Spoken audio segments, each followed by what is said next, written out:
विट्यात उभारणार 1 कोटी खर्चाचे नमो उद्यान, पहिल्या सर्वसाधारण सभेत निर्णय. उपमुख्यमंत्री अजित पवार यांना श्रद्धांजली. विटा येथे नमो उद्यान अंतर्गत 1 कोटी रुपये खर्चाचे उद्यान उभारण्याचा निर्णय नवनिर्वाचित सदस्यांच्या सर्वसाधारण सभेत घेण्यात आला. नगरपालिकेच्या नूतन नगरसेवकांची पहिली सर्वसाधारण सभा आज लोकनेते हनुमंतराव पाटील सभागृहात झाली. दिवंगत उपमुख्यमंत्री अजित पवार यांना श्रद्धांजली वाहण्यात आली. नगराध्यक्ष काजल म्हेत्रे, उपनगराध्यक्ष तथा गटनेते अमोल बाबर, विरोधी पक्षनेते ॲडव्होकेट अजित गायकवाड, मुख्याधिकारी विक्रमसिंह पाटील यांच्यासह नगरसेवक अधिकारी उपस्थित होते. विटा येथे खानापूर रस्त्यालगत वैशिष्ट्यपूर्ण योजनेअंतर्गत नमो उद्यान उभारण्याचा ठराव मांडण्यात आला आणि तो एकमताने मंजूर करण्यात आला.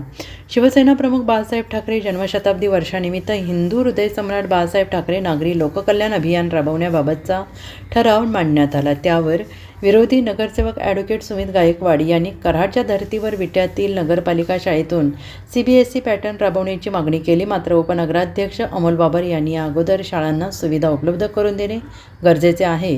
टप्प्याटप्प्याने शाळांना सुविधा मिळाल्यानंतर आपल्याला अभ्यासक्रम राबवता येईल असे सांगितले. त्यानंतर हा ठराव संमत करण्यात आला. ब्युरो रिपोर्ट SBN मराठी, विटा.